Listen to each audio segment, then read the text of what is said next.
Hello' guys, বন্ধু বান্ধৱীসকল সকলোকে মৰম জনাইছোঁ। মই আজি আহিছোঁ আচলতে হাজোলৈ ভিডিঅ' বনাম বুলি। হাজো আপোনাৰ এতিয়া মই আছোঁ পুৱামক্কা এটা পবিত্ৰ স্থান বুলিয়ে কয়। অকল ইয়াতে মুছলমান বুলি নহয়, সকলোৱে আহে, সকলোৱে মানে ইয়াতে মানে আহি অলপ দৰ্শন কৰে আৰু ভালো লাগে।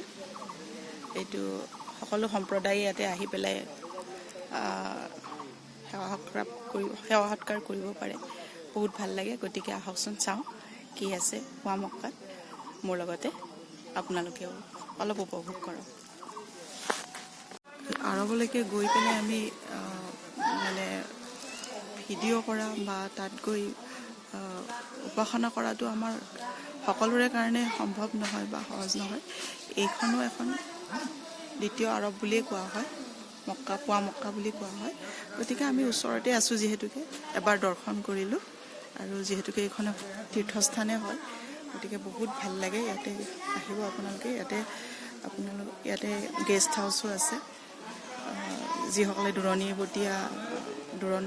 পৰা আহে, দূৰণিবতীয়া আলহীখিনিৰ কাৰণে বা ইয়াতে যিবিলাকে চাবলৈ আহে তেওঁলোকৰ কাৰণে থকা খোৱাৰ সুন্দৰ ব্যৱস্থা আছে।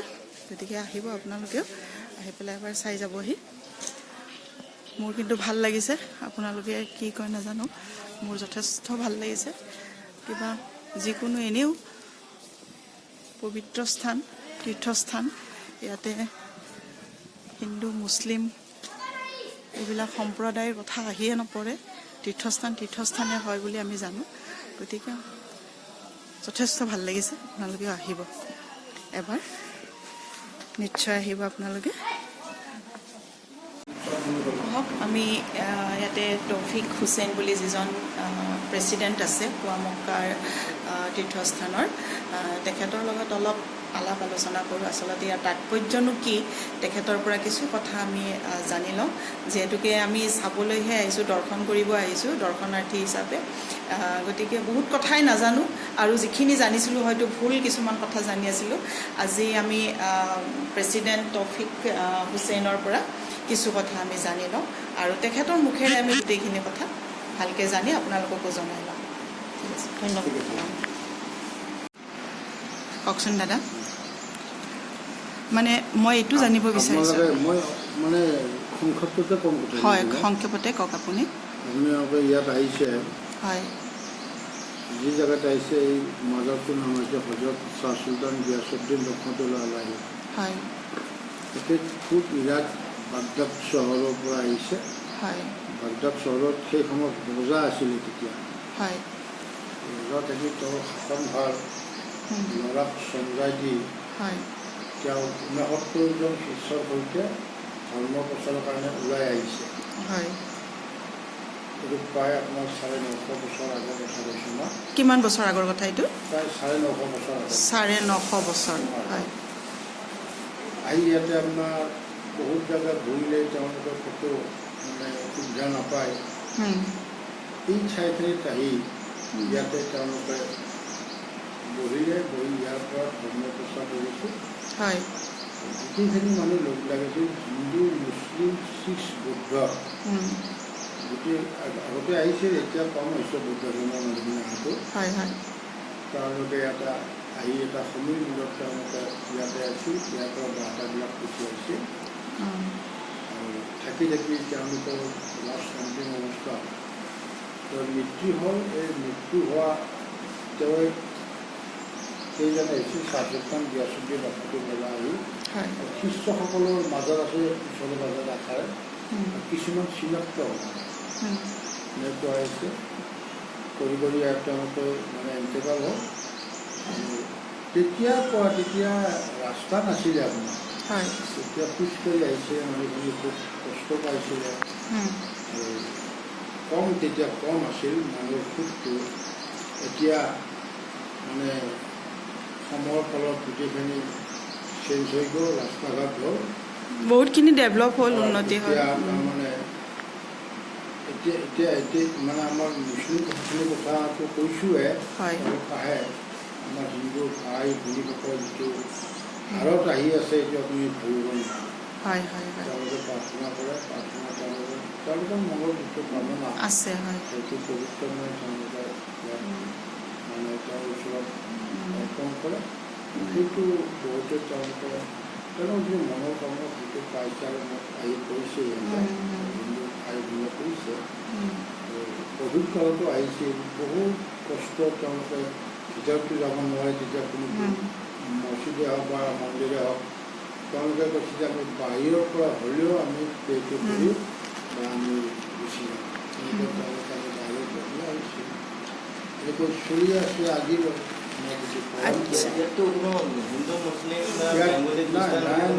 ইয়াত ভেদাভেদ নাই মই কৈ আছোঁ অলপ আগতে ক'লে ইয়াত কোনো ভেদাভেদ নাই কোনো হেৰি নাই আজিকালি এতিয়া ক'ব নোৱাৰি আমাৰ এই পলিটিকেল হেৰিবিলাকৰ কাৰণে অলপ চলিছে কাৰণ যিকোনো কোনো ধৰ্মক আপুনি সৰু বা তেওঁক হিংসা কৰিব নাপায় কোনো ধৰ্মৰ কথা কৈছোঁ প্ৰায় যিমান আপোনাৰ সৰু ধৰ্ম হওক বা উচ্চ ধৰ্ম হওক সকলোৱে সমান এজনে আছে আপোনাৰ এজনে হয়নে যাওক আমাৰ যিটো আপোনাৰ এক দুমাহী বুলি কয় সেইটো আমাৰ এটা মূৰ্তি উৎসৱ বুলি কয় আপোনালোকে গম পাই বুজাইছোঁ জানো হয় মই পাইছোঁ কিতাপত এইটো ছাত্ৰ সন্থাৰ উদ্যোগলৈকে চলে ৩০ বছৰ মানে হ'ল আমাৰ মাধৱ মন্দিৰৰ যিজন দলৈ চাহাব আৰু আমাৰ ইয়াৰে যিজন প্ৰেচিডেণ্ট খাদিম চাহাব কমকৈ যিটো মেইন গেট আছে তাৰ পৰা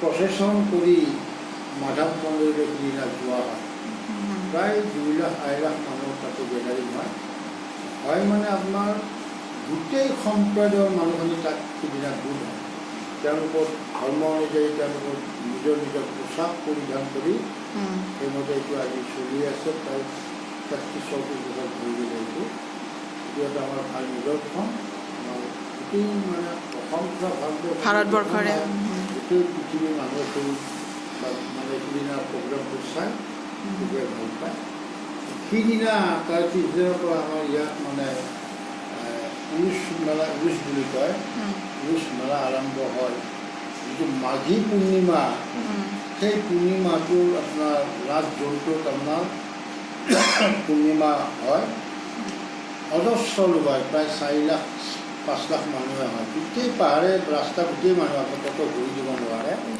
মানে যিটো আমাৰ কামাখ্যা যিটো অম্বুবাচী মেলা লাইট তাত হয়তো আমাৰ শাওনত হয় ইয়াত আমাৰ জানুৱাৰী ফেব্ৰুৱাৰী ঠিক এনেকুৱাকৈ যোৱা হেৰিত গ'ল এই পৰম্পৰা হিচাপে সেইদিনা আমাৰ তাত গোটেই সম্প্ৰদায়ৰ মানুহখিনি আহি লাষ্ট পূৰ্ণিমাত তেওঁলোকে যিটো মনৰ কামনা তেওঁলোকে বিচাৰে আৰু সেইখিনি আশী দোৱাত আমাৰ গোটেইখিনি চামিল হয় বিশ্বৰ যিমান মমিন মুছলমান সকলো সম্প্ৰদায়ৰ লোকৰ কাৰণে ইয়াত যোৱা হয় গোটেই যিমান মানুহ আছে কাৰোবাৰ অসুখ কাৰোবাৰ অসুবিধা গোটেইখিনি মানুহক আমাৰ যোৱা কৰোঁ সেইটো আমাৰ লাষ্ট মানে এণ্ডিং হয় সিদিনা বছৰৰ মানে হয় আমাৰ ফজৰ নমাজ বাদ যিটো আমাৰ ৰাতিপুৱা নমাজ সেইটো নমাজৰ পিছত অন্তিম মানে শেষ হয় যোৱাৰ পিছত আৰু সেইখিনি মানুহে নিজৰ ঘৰা ঘৰি গৈ গুচি যায় কিছুমানে যাব নোৱাৰে হয়তো থাকি যায় এনেকৈ আমাৰ আচ্ছা আৰু এটা কথা দাদা আমি মানে সৰুতে পঢ়িছিলোঁ যে আচলতে ইয়াতে পুৱামক্কা নামটো কিয় হ'ল পুৱামক্কা নামটো মই মানে পঢ়া মতে দেই মানে আৰৱৰ পৰা এপোৱা মাটি আনি ইয়াতে মানে দিছিলে মানে হয় কওকচোন সেইটো এটা মানুহৰ ভুল ধাৰণা আছিল হয় এতিয়া আমি আহিছোঁ মই আহিছোঁ আপুনি আহিছে হয় ইয়াত এই কৰিছোঁ মোৰ যিটো মনৰ কামনা পবিত্ৰ মনৰ কাম কৰিছোঁ বিচাৰিছোঁ তেওঁৰ প্ৰতি আপোনাক 75% হ'লেও কিন্তু এখেতে দিব নোৱাৰে এখেতে বিচাৰে ভগৱানে দিব হয় কাৰণ এখেতসকলৰ যিটো আমাৰ দোৱা আপোনাক প্ৰাৰ্থনা কৰা বুলি কয় এখেতসকলৰ দোৱা হয়তো 1 ছেকেণ্ডত পহুচাই যায় আমি কৰিব লাগে হয়তো 70,000 বছৰ লাগি যায় সেইকাৰণে এখেতসকল মহাপুৰুষ আমাৰ শ্ৰীমন্ত শংকৰদেৱ এইবিলাক কিমান মহাপুৰুষ তেওঁলোকৰ আজি কিয় নাম লৈ আছে তেওঁলোকে নিশ্চয় মহাপুৰুষ আছিল তেওঁলোকে আমাৰ উচিত বেমাৰ আহিছে মানে সেইবিলাক আমি তেওঁলোকক অনুকৰণে চলি আছোঁ ঠিক তেনেকুৱা ব্যক্তি এইজন নৰ্থ ইষ্টৰ ভিতৰত চবচে ডাঙৰ মাজত এইটোৱে আৰু পুৱামক্কাত পোৱাটো এতিয়া মই আহিছোঁ কিবা এটা পে' কৰিছোঁ মই পাইছোঁ ইয়াত আহি পাইছোঁ ক'ত পাইছোঁ পুৱামক্কাত পাইছোঁ সেইটোৱে কিন্তু যে তাৰ পৰা মাতি আনিছে এইটো নহয় জানাত কাৰণ চাওক সেইবিলাকৰ লগত এইটো আমি লিখিব নোৱাৰোঁ যেনেকৈ আমাৰ মাধৱ মন্দিৰত আমি যিটো আমাৰ এই কি কয় এইটো আপোনালোকৰ যিটো হেৰিত যায় আপোনাৰ যজ্ঞনাথ পুৰী এইবিলাকত আমি দি যাব নোৱাৰোঁ কাৰণ সেইবিলাক যদি আমি মাধৱ মন্দিৰত যদি 4বাৰ গ'লে আমি সেই হেৰিটো পাওঁ তেতিয়া আমি তাত ইমান দৰকাৰে নাই কিয় যাওঁ এইটো আচলতে মানুহৰ ভুল ধাৰণা মাধৱ মন্দিৰ হয় কিন্তু তেখেতসকলৰ লগত নিচিনা নহয় পুৰী বা হেৰি কাৰণ গংগা নদীত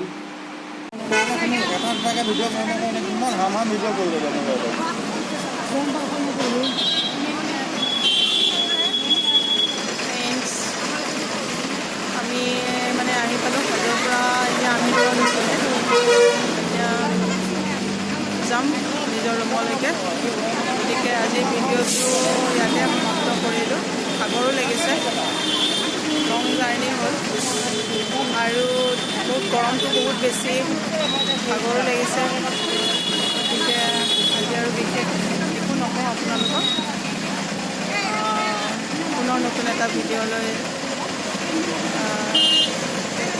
মই কি দিব পাৰোঁ মই চিন্তা চৰ্চা কৰি জনাম আপোনালোকক আজিৰ ভিডিঅ'টো ইয়াতে সমাপ্ত কৰিলোঁ আকৌ এবাৰ কওঁ মই অনুৰোধ কৰোঁ আপোনালোকক যে মই আপোনালোকৰ মাজত একেবাৰে নতুন গতিকে মোৰ ভিডিঅ'বিলাক চাব আপোনালোকে আৰু লাইক কৰিব কমেণ্ট কৰিব আৰু ছাবস্ক্ৰাইব কৰি মোক আগুৱাই লৈ যোৱা অলপ আপোনালোকৰ সহায় সহযোগিতা মোৰ কাৰণে চিৰকাল আজিলৈ ইয়াতে সামৰিছোঁ